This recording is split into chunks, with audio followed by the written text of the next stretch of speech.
Hello, अस्सलाम वालेकुम। वालेकुम अस्सलाम।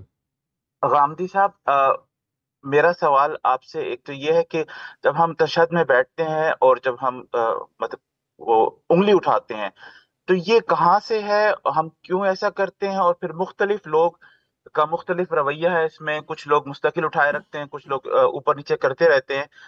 इस पे जरा रोशनी डाल दीजिए कि हम लोग ऐसा क्यों करते हैं। दूसरा, मैं आपका बहुत मतलब मतलब कई बातें ऐसी हैं आपकी जिस पे मैं आपका जितना शुक्रिया अदा करूं कम है।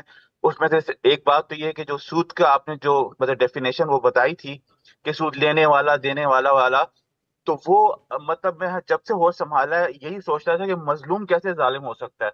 उस पर आपका बहुत शुक्रिया कि आपने जिस फसाहत और बलागत के साथ वो चीज बताई है। बहुत शुक्रिया अदा करता हूँ, बहुत शुक्रिया। अस्सलाम वालेकुम। शुक्र तो अल्लाह ही का अदा करना चाहिए।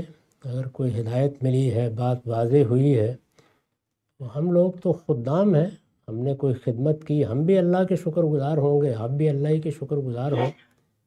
बंदे को अपनी सारी मोहब्बत, सारा ताल्लुक़, सारे जज्बात अपने रबी के साथ ख़ास रखने चाहिए और हर लहजे उसी का शुक्र अदा करना चाहिए। सवाल क्या था इनका तशद्दुद पहले? में उंगली उठा।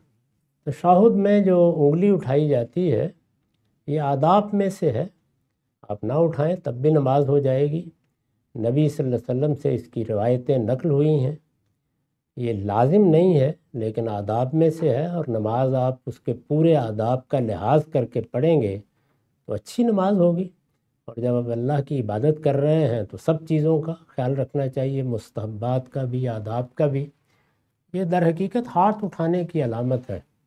इसीलिए रसूलुल्लाह सल्लल्लाहु अलैहि वसल्लम जब तक दुआएं करते रहते थे, रवायतों से मालूम होता है कि उंगली उठाए रखते। हम जब दुआ कर रहे होते हैं तो बिलमूम अलामत के तौर पर हाथ उठा लेते हैं इस तरह से, गोया अल्लाह ताला के सामने हमने अपनी झोली फैला दी है। तो ये हाथ उठाना उसकी अलामत है। जब तशाहुद पे बैठे हैं तो वहाँ दो जानू बैठने के लिए एक हैत तय कर दी गई है। उस हैत में हाथ नहीं उठाए जा सकते, तो उसकी अलामत के तौर पर उंगली उठा ली जाती है। और जब तक आप दुआ करते रहते हैं उठाए रखते हैं, यही इसकी हकीकत है।